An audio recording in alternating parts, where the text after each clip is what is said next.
विनाश काले विपरीत बुद्धि, कि जब आदमी का विनाश काल आता है, तो उसकी बुद्धि जो है भ्रष्ट हो जाती है और वो काम करता है जो उसे नहीं करनी चाहिए थी, जो उसके खिलाफ जाता है। अब जो आपने बात कही कि योगी जी का जो नारा है कि इस्लाम से पहले हनुमान जी थे। अब हनुमान जी कहाँ से जो चुनाव हो रहे हैं महाराष्ट्र के और झारखंड के, वहाँ पे कहाँ से आ गए? लेकिन अब इनको कुछ सूझ नहीं रहा। वोटरों से ये एक दिन आप समझिए झोली फैलाकर भीख माँगेंगे, हमें भीख दे दो वोट की। अगर हम हार गए तो हमें बड़े जूते पड़ेंगे, जनता हमें किसी तरह नहीं रखेगी। और आप एक चीज़ याद रखिए, मोदी जी जो नारा देते हैं, मोदी जी जो बात कहते हैं, वो अचानक नहीं कहते। बड़ी सोच समझ के, बड़ा अकल लगा के करते हैं और अकल लगा के इतनी अकल लगा देते हैं कई बार कि वो अकल का भी दिवाला निकल जाता है। अब आप कहेंगे कि ऐसा कैसे है? तो आप देखिए मोदी जी ने जो नारा दिया है, एक रहेंगे, सेफ रहेंगे। अब सेफ जो है वो ऐसा शब्द है SAFE। कल भी मैंने कहा सेफ का एक तो मतलब है तिजोरी और मोदी जी हर चीज़ का एब्रिविएशन कर देते हैं। नीति आयोग बताया बनाया तब मैंने कहा था कि नीति आयोग बनाने के बाद जब मोदी जी ने 2014 में घोषणा कर दी लाल किले से कि हम नीति आयोग बनाएँगे और योजना आयोग को खत्म करेंगे। तो उसके बाद मैंने एक चिट्ठी लिखी, आरटीआई लगाई और मैंने जो नीति आयोग है उनसे पूछा कि आप नीति आयोग शब्द का मतलब बताओ, मतलब इसका एब्रिविएशन बनाओ। तो चिट्ठी के जवाब में जो मुझे जवाब मिला वो बड़ा हँसने वाला है। वो उन्होंने लिख के दिया NITI आयोग और उसका मतलब बताया N for national, I for institute, T for transforming, I for India आयोग। यानी national institute for transforming India आयोग। तो मैंने वहाँ जाके कहा कि भई आयोग शब्द क्यों है? अगर इंस्टीट्यूट है तो आयोग क्यों है? तो वहाँ का जो अफ़सर था बड़ा परेशान था, कहता मोदी जी कुछ भी कह देते हैं, हमें बाद में रफ़ू करना पड़ता है। तो हमने आयोग लगा दिया और आज भी आयोग लगा हुआ है। और समझिए जिसके नाम में ही बेवकूफ़ी हो, तो वो संस्था, संगठन क्या काम करेगा? उसकी बेवकूफ़ियों की जो लिस्ट है, वो चुनाव आयोग से भी ज़्यादा है। यानी चुनाव आयोग को अगर आप 100 गाली देते हैं, तो नीति आयोग को आप 99 गाली दे सकते हैं। ऐसी हालत उनके काम कर्म की और कर्मों की है और कुकर्मों की है।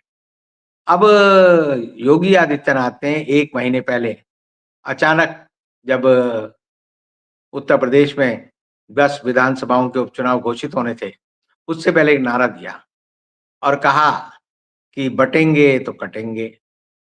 और बटेंगे तो कटेंगे, तो मैंने उसकी खोज की कि भई ये नारा जो है योगी आदित्यनाथ किसको दे रहे हैं? हिंदुस्तान और दुनिया में एक नारा इससे पहले बड़ा प्रसिद्ध है और दुनिया का सबसे बड़ा नारा है और वो है united we stand, divided we fall.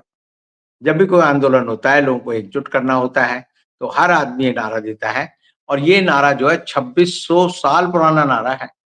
यूनान और एथेंस का नारा है। और इसका पुनर्जन्म कब हुआ इस नारे का? जब अमेरिका का स्वतंत्रता संग्राम आंदोलन 1768 में लड़ा जा रहा था। तब वहाँ पे जो अमेरिका के राज्य हैं वो बँटे हुए थे। उत्तर और दक्षिण के राज्यों में इस बात को लेकर युद्ध हो रहा था कि क्या गुलामी रहनी चाहिए या गुलामी प्रथा का अंत होना चाहिए। और उससे पहले एक ये था कि भई अमेरिका के राज्यों ने ब्रिटेन के खिलाफ एक तरह से विद्रोह कर दिया था और कहा था कि हमें अगर आप अपने हाउस ऑफ कॉमन्स में रिप्रेजेंटेशन नहीं देंगे तो हम आपको अपने यहाँ टैक्स लगाने की अनुमति नहीं देंगे। तो तब के जो आप देखिए founding father of United States of America John Dickinson ने 7 जुलाई 1768 को एक नारा दिया और एक गीत लिखा और गीत है उसका नाम है लिबर्टी। और लिबर्टी में ये कहा कि united we stand, divided we fall. और आप देखिए कि जब हम बाजार जाते हैं ना तो आजकल KFC के जो चिकन है, लोग बड़े खाते हैं और KFC का एब्रिविएशन क्या है? Kentucky fried chicken. केंटकी क्या है? केंटकी अमेरिका का एक राज्य है और गवर्नमेंट ऑफ केंटकी का जो आद्य वाक्य है, जैसे हमारे यहाँ 3 शेर की मूर्ति के नीचे लिखा है सत्यमेव जयते, तो वहाँ हर स्टेट का अपना आद्य वाक्य होता है और वो है united we stand, divided we fall.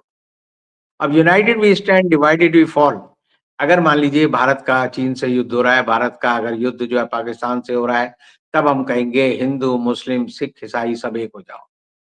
Unity is strength. लेकिन क्या हो रहा है कि देश के लोगों को बांटने के लिए, देश के लोगों में हिंदू मुसलमान का बंटवारा करने के लिए, देश के हिंदुओं को डराने के लिए, देश के लोगों को कहने के लिए कि तुम्हारे सर काट दिए जाएंगे अगर तुमने बीजेपी को वोट नहीं दिया। तो ये ऐसे ही है जैसे कि हम कहते हैं कि शैतान भी आयतों का उदाहरण दे सकता है। शेक्सपियर, विलियम शेक्सपियर, जो बहुत दुनिया के मशहूर नॉवेलिस्ट रहे हैं, उन्होंने एक अपना नाटक जिसका नाम है मर्चेंट ऑफ वेनिस, उसमें एक शाइलॉक नाम का एक बड़ा सूदखोर, बड़ा खून चूसने वाला, बड़ा जल्लाद किस्म का एक सूदखोर आदमी होता है और वो एंटोनियो को सूद देता है और सूद में वो लिखता है कि अगर तुमने वक़्त पर अपने जो कर्ज है उसकी अदायगी नहीं की, तो मैं तुम्हारी जांघ से 1 पौंड मांस निकाल लूँगा। और जब वो ऐसी बात कहता है और जब वो उसके और एंटोनियो के बीच में बात होती है, तब एंटोनियो कहता है कि शैतान जो है, वो भी स्क्रिप्चर्स यानी बाइबल या शास्त्रों का हवाला दे सकता है अपने फ़ायदे के लिए। लेकिन उससे शैतान की शैतानियत खत्म नहीं हो जाती। और उसमें जो सबसे बड़ा टर्निंग पॉइंट आता है, वो ये आता है कि जब उसको कहा जाता है, न्यायाधीश कहता है कि हाँ भई, तुमने लिखा है कि अगर ये तुम्हारा कर्ज नहीं चुकाएगा, तो तुम इसका 1 पौंड मांस निकाल सकते हो जाँघ का, निकालो। लेकिन इसमें कहीं नहीं लिखा है कि खून निकलेगा। तो वो कहता है अगर खून निकलेगा, तो तुम्हें उसका दंड देना पड़ेगा। अब सोचिए बिना खून निकाले तो दंड यानी मांस बाहर नहीं निकल सकता। तो शाइलॉक जो है तब ये बात कहता है और उसके बाद जो है उसे हार माननी पड़ती है और तब जो है दुनिया को पता चलता है कि किस तरह आप शैतान को हरा सकते हैं। अब हिंदुस्तान में जो लोग बँटवारा करते हैं, नए-नए किस्म के आरोप लगाते हैं, नई-नई बातें करते हैं। कई बार तो मुझे मोदी जी का भाषण सुनता हूँ तो मुझे लगता है कपिल शर्मा का शो मोदी जी बंद करा के रहेंगे। और जब मैं उनका शो सुनता हूँ, जो हमारे गृह मंत्री अमित शाह, तो मेरे को लगता है कि अमित शाह जो है, जो अलग-अलग कैरेक्टर आर्टिस्ट कपिल शर्मा के कॉमेडी शो में आते हैं, उनके जो पेट है, उस पे लात मार रहे हैं। कुछ भी कह देते हैं, कुछ भी बोल देते हैं। अब बोलने के बाद उन्हें समझ नहीं आता कि वो क्या कह रहे हैं, क्यों कह रहे हैं, उसका मकसद क्या था? अगले दिन आप सोचते रहो। अब जो नई बात हुई है, वो ये हुई है कि अमित शाह ने कह दिया है कि महाराष्ट्र के चुनाव के नतीजे कोई भी आएँ, देवेंद्र फडणवीस जो है यहाँ के मुख्यमंत्री होंगे। तो आप समझिए एक ही लात में अमित शाह ने, जो एकनाथ शिंदे हैं, जो शिवसेना को तोड़कर भागे, करोड़ों रुपए लेकर भागे-भागे फिरे, फिर देश के प्रधान न्यायाधीश डीवाई चंद्रचूड़ और उनके कुछ न्यायाधीशों ने उनकी इज़्ज़त बचा ली, उनकी सरकार बचा ली और आज वो सरकार चल रही है। अब जब लोकसभा के चुनाव हुए तो पता चला महाराष्ट्र की जनता ने उन्हें धिक्कार दिया, धरती दी। उनकी पार्टी और जो एनसीपी है, अजीत पवार की पार्टी, उनकी बुरी गत हो गई और अब भारतीय जनता पार्टी ने 150 के करीब सीटें हथिया ली हैं, यानी बहुमत की जितनी सीटें उससे आधी सीटें भाजपा चुनाव लड़ रही है और सबसे बड़ी पार्टी होने के नाते वो कह रहे हैं कि अगला चुनाव के बाद जो मुख्यमंत्री होगा, वो बनेगा हमारा देवेंद्र फडणवीस और देवेंद्र फडणवीस बनेगा तो बेचारे ये क्या बेचेंगे? इनके पास तो कुछ बेचने के लिए नहीं है। कुछ पैसा ज़रूर इन्होंने लिया है जो कांग्रेस और एनसीपी और शिवसेना छोड़ने की एवज़ में भारतीय जनता पार्टी के धन पशुओं ने इनको दिया है और वो पैसा लेकर ये लोग जो है अब चैन से नहीं सो सकते। ईडी है, सीबीआई है, एनआईए वो इनका पैसा छीन ले। अब मोदी जी को चिंता दूसरी है। मोदी जी को चिंता है कि अडानी को कैसे बचाया जाए। तो जो मैं अभी बता रहा था नीति आयोग का एब्रिविएशन, उसी तरह मोदी जी ने सेफ का एब्रिविएशन बना रखा है, एससीएफई। एससीएफई का क्या है? S for save. ए का मतलब अडानी, अंबानी, एफ का मतलब फ्रॉम और ई का मतलब क्या है? एक्सपोज़र। अडानी अंबानी को एक्सपोज़र से बचाना है, इसलिए सेफ, एक रहो, सेफ रहो। अडानी जी के ऊपर आँच नहीं आने दो, क्योंकि अडानी के ऊपर आँच आएगी तो मोदी जी हार जाएँगे, मोदी जी का दिवाला निकल जाएगा, मोदी जी की सरकार की पोल खुल जाएगी। इसलिए मोदी जी ने एक ही तीर में Adani Ambani, SAFP, save Adani Ambani from exposure. तो बताने के लिए Modi ji save, safe, safe, safe लगातार बोलते हैं और ऐसे ही बोलते हैं जैसे वी फॉर विक्ट्री का नारा जो है किसने दिया था? आपको सबको याद होगा कि द्वितीय विश्व युद्ध में जो ग्रेट ब्रिटेन के जो प्रधानमंत्री थे, उन्होंने दिया था। वो कहते थे वी फॉर विक्ट्री और वहाँ से चलन शुरू हुआ कि आप किस तरह से अपनी दैहिक, शारीरिक भाषा से लोगों के अंदर जोश भर सकते हैं। आपको सबको याद होगा। बाबा साहब अम्बेडकर की एक ही फ़ोटो याद आती है हमेशा। वो ये आती है, वो एक हाथ में संविधान है और एक हाथ से वो उँगली उठाए हुए हैं। उँगली उठाए हुए एक। तो एक रहने का जो देश में सबसे ज़्यादा प्रचार किसी आदमी ने किया है तो वो बाबा साहब अम्बेडकर हैं। और ये बाबा साहब अम्बेडकर के हाथ में क्या है उस मूर्ति के हाथ में? एक हाथ में वो कह रहे हैं एक और दूसरे हाथ में है ये संविधान। अब एक और संविधान आप समझ लीजिए नारा जो है इंडिया गठबंधन का है। ये नारा जो है अजीत पवार का नहीं है, ये शरद पवार का है। ये नारा देवेंद्र फडणवीस का नहीं है, बाला साहब ठाकरे के बेटे उद्धव ठाकरे का है। ये नारा जो है भारतीय जनता पार्टी के जेपी नड्डा का नहीं है, इंडियन नेशनल कांग्रेस के अध्यक्ष बुजुर्ग 85 साल के जो आज भी बड़ी आन बान शान से चुनाव में लड़े हुए हैं, लगे हुए हैं, उनका है। तो ये नारे चुरा रहे हैं।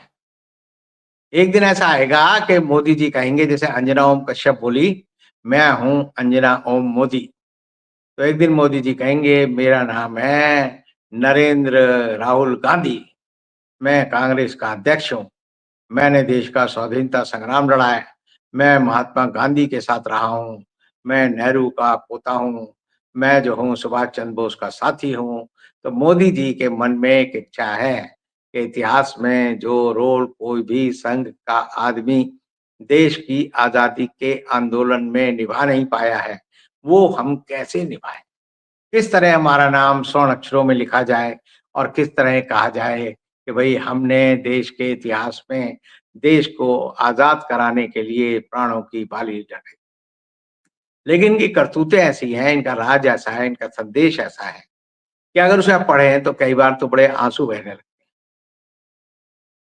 आज ही टाइम्स ऑफ इंडिया में एक बड़ी बुरी खबर है, जिसको छोटा-सा करके छापा गया है, हिंदी अखबार में तो छापा ही नहीं और जो मोदी मीडिया है वो तो उसको बताएगा ही नहीं। सीहोर में एक 75 साल की औरत घर से बाहर गई, रात को लौटी नहीं। घरवाले चिंतित रहे, सुबह उसकी खोज की तो उसकी लाश मिली और लाश कहाँ मिली? एक नाले में मिली और नाले में कैसी हालत में मिली?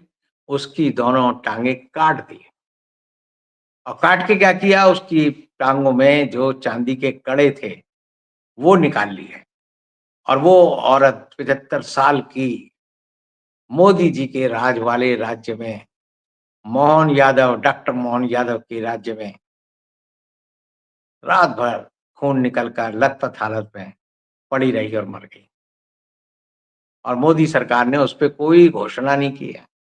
चुनाव आयोग जो कह रहा है महिलाओं की अस्मिता पर कोई खतरा नहीं आना चाहिए। देश के जेपी नड्डा लगातार कहते हैं आरजी कार हॉस्पिटल में महिला का अपमान हुआ है, हम ईंट से ईंट बजा देंगे, बंगाल गवर्नमेंट की ममता बनर्जी को उखाड़ फेंकेंगे। वो नहीं बोले कि मोहन यादव तेरी ईंट से ईंट बजा देंगे। और ये पहली घटना नहीं है। देखो विधि का विधान कैसा बुरा है। आज से 10 साल पहले मई 2014 में जब मोदी जी ने शपथ ली थी प्रधानमंत्री की, तब भी इसी सीहोर में 35 साल की गर्भवती औरत की दोनों टांगे काटकर उसके भी चांदी के कड़े निकाल लिए और उसकी भी मौत हो गई। ये जो कह रहे हैं ना, लाडली बहना योजना, 2100 रुपए देंगे, महिलाएं हमें वोट देंगी। महिलाओं को चेत जाना चाहिए, भाजपा की सरकार आएगी तो तुम्हारी भी गर्दन कटेगी, तुम्हारे भी हाथ कटेंगे, तुम्हारी भी टांग कटेगी, तुम्हारे भी मंगलसूत्र को निकाल लिया जाएगा, तुम्हारी भी चूड़ियां छीन ली जाएंगी, तुम्हारे भी पांव के कड़े निकाल लिए जाएंगे, तुम सुरक्षित नहीं हो। भारतीय जनता पार्टी की सरकार में, शासन में रहने का एक ही मतलब है कि महिलाओं की एक एक अंग को काट दिया जाए और उसको लूट लिया जाए। उस पे मोदी जी नहीं बोलेंगे, योगी जी भी नहीं बोलेंगे, नड्डा जी भी नहीं बोलेंगे, और डॉक्टर मोहन यादव क्यों बोलेंगे, और हमारी सुप्रीम कोर्ट भी नहीं बोलेगी। एक राष्ट्रीय महिला आयोग है, हमेशा वो तैयार रहती है, विपक्षी शासनों में कुछ हो जाए तो तुरंत कहते हैं हम जाकर वहां पर निरीक्षण करेंगे, वो भी नहीं बोलेगा। सबको सांप सूंघ जाता है अगर किसी अबला महिला की इज्जत और उसकी जान ले ली जाती है। और ये वही सीहोर है, ये वो सीहोर है जहां पर एक आदमी ने पेशाब किया था एक आदिवासी के मुंह पर कि भाई तू जो है बैठ के शराब पी रहा है, मैं तेरे पे पेशाब करूंगा। तो और महिला अगले आयोग दिन से जो मुझे एक बात याद आ गई। अभी कल ही एक डिसीजन आया है यूपी महिला आयोग की अध्यक्ष ने। उसने कहा कि अब जो लेडीज ट्रेलर होंगे वो आदमी नहीं होंगे, उनका नाप जो है वो जेंट्स लेगा। जिम जो कोच होंगे वो भी, उनमें भी महिलाओं को रखा जाएगा। और जो सैलून है जहां पर महिला वहां पर भी वो आदमी नहीं करेगा, वो औरत करेगी, क्योंकि ये बैड टच से बचाने के लिए चीजें की गई हैं। नहीं नहीं, तो इसमें अभी दो चीजें वो भूल गई हैं। वो हम्म भूल गई हैं कि महिला डॉक्टर ही महिलाओं का ऑपरेशन करेंगे। महिला जो बच्चे लेबर रूम होता है जहाँ बच्चे पैदा होते हैं, उसमें हम्म महिला डॉक्टर ही होंगी, कोई पुरुष आदमी नहीं होगा। महिला की जान चली जाए लेकिन पुरुष डॉक्टर की जरूरत नहीं है, वो छू ले उसे। आप समझिए, महिला का पोस्टमार्टम अब महिला डॉक्टर ही करेगी। और मैं आपको बड़े मजे से कहता हूँ, हिंदुस्तान में एक भी महिला नहीं है जो पोस्टमार्टम करती हो। तो इसका मतलब आज से महिलाओं का पोस्टमार्टम बंद। हम्म करेगा कौन? क्योंकि डॉक्टर जितने भी हैं जहां पर पोस्टमार्टम होता है वो सारे आदमी हैं। नहीं सर, पोस्टमार्टम इन्होंने के मैं यही जानना चाहता हूँ कि जो हाई प्रोफाइल कैटेगरी है, डॉक्टर है हाई प्रोफाइल में आते हैं, उनको लेके ये चीज नहीं कही गई। लेकिन जो मिडिल क्लास बिजनेस है, टेलर है, वो एक आम आदमी, गरीब आदमी, जो सलून वाला है या फिर जो जिम कोच है, वो बहुत छोटी जॉब होती है एक तरह से, मतलब आप छोटी नहीं भी समझे, मध्यम। मैं जो बात कह रहा हूँ मूर्खता की हद है ये। एक समय होगा पूरे शहर में कहेंगे लाइन खींच दो, औरतें एक तरफ रहेंगी, आदमी एक तरफ रहेंगे, मिलने जुलने की आजादी नहीं होगी। घर में भी दो कमरे होंगे तो एक कमरा में महिलाएं रहेंगी, दूसरे में पुरुष रहेंगे। एक में महिलाओं के साथ लड़कियां रहेंगी, दूसरे में पुरुषों के साथ पुरुष रहेंगे। और ऐसा क्यों कह रही है? आप इसकी बीच की बात नहीं समझे। इसकी बात है कि मनुस्मृति में कहा है, मनुस्मृति में कहा है कि औरत को पुरुष के संसर्ग से दूर रखा जाना चाहिए। क्योंकि पुरुष और औरत आग और घी है, जब भी ये मिलेंगे इनके मन में बुरे विचार आएंगे। पुरुष महिला के साथ मिलकर जो है आग की ज्योति की तरह जलेगा। और इसलिए महिलाओं को सुरक्षित रखने का एक ही तरीका है कि महिलाएं महिलाओं के साथ रहें, पुरुष पुरुष के साथ रहें। एक समय ऐसा आएगा, हवाई जहाज में आप बैठेंगे तो सारी महिलाएं होंगी। महिला जो लेडीज बस होती है ना, वो कौन चलाएगी? महिला ड्राइवर, महिला ही कंडक्टर होगी उसमें। और जो हवाई जहाज होगा उसमें भी यही होगा, पायलट भी नहीं सर, महिला, औरतें भी सर महिला। हमारा मेरा सवाल ये है कि कोई बात नहीं, जॉब तो सबको करना चाहिए, सब करना चाहिए, सब आगे बढ़े। लेकिन ये जो एक तरह से बंदिश है, ये तो हमारी मर्जी है ना, हमारी चॉइस है कि हम किसके पास जाते हैं, किसके पास नहीं जाते हैं। तो देखिए, ये किस दुनिया तरह। जो है, दुनिया समानता की बात करती है। पूरी हम्म, यूरोप में एक क्रांति आई थी 1980 में, जिसके बारे में बहुत कम लोग जानते हैं। वो थी यूनिसेक्स कपड़ों की। एक ऐसा कपड़ा जो औरतें भी पहने, आदमी भी पहने। वो कौन सा है? जीन्स थी। जीन्स आज भी औरतें पहनती हैं, आदमी भी पहनते हैं। आप नहीं बता सकते जीन्स औरत की आदमी की है। आगे जो जिप होती है उसको देखकर आप जरूर बता सकते हैं, उसका एक तरीका होता है। शर्टें औरतों के लिए भी वही है, आदमी के लिए भी वही है। फर्क है कि उनका बटन लगाने का। पुरुष के बटन इस तरह होते हैं, औरत के बटन इस तरफ से होते हैं।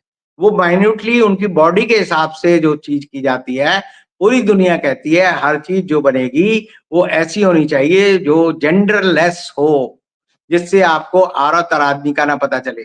अब मैं अभी हाल ही में झांसी जा रहा था, तो मैं जब टोल ब्रिज पे था, वहाँ मेरा झगड़ा हुआ क्योंकि मैंने टोल के पैसे डाले और वहाँ पर वाईफ़ाई काम नहीं कर रहा था, तो हमें 1 घंटा खड़ा रहना पड़ा। तो मैंने चीख कर कहा, भई ये कैसे बदतमीज़ बेहुदा लोग हैं कि टोल पर ऐसी बात करते हैं, आपके वो आपके मैंने दिखाया कि भई मेरे जो नेट है उससे पैसे कट गए हैं, तो आप मुझे जाने दो। उन्होंने कहा नहीं जाने देंगे। जब मैं बोल रहा था तो एक आदमी आया, बोला महाराज आप जिसको बात कर रहे हो ये महिला है। तो वो दूर से देखने में लड़के जैसी लग रही थी। बाल भी उसके आदमियों जैसे कटे थे, कपड़े भी उसके आदमियों जैसे बंधे थे। मैंने भाई तूने बताया, मुझे तो पता ही नहीं। उसके बाद मैंने नोट किया हर टोल पे लड़की बैठा देते हैं। लड़की बैठा देंगे तो आप उससे जरा भी कोई बात करेंगे, वो कहेंगे जी महिला को छेड़ रहे थे, महिला के साथ उत्पीड़न कर रहे थे, तुम्हारे खिलाफ एफआईआर लिख देंगे। तो आज के दिन हालत ये है कि एक्सप्लॉइट करने के लिए सरकारी विभाग ही है, वो ऐसे-ऐसे काम करते हैं कि महिला को आगे कर दो। जिस तरह शिखंडी को आगे कर दिया कृष्ण ने कि अर्जुन के आगे शिखंडी खड़ा कर दो, तो भीष्म पितामह कुछ नहीं कर पाएँगे। इसी तरह शिखंडियों की तरह इन्होंने औरतों को टोल प्लाज़ा पे खड़ा कर दिया है, पेट्रोल पंप पे खड़ा कर दिया है। भई खड़ा कर दिया अच्छी बात है, रोज़गार सबको मिलना चाहिए।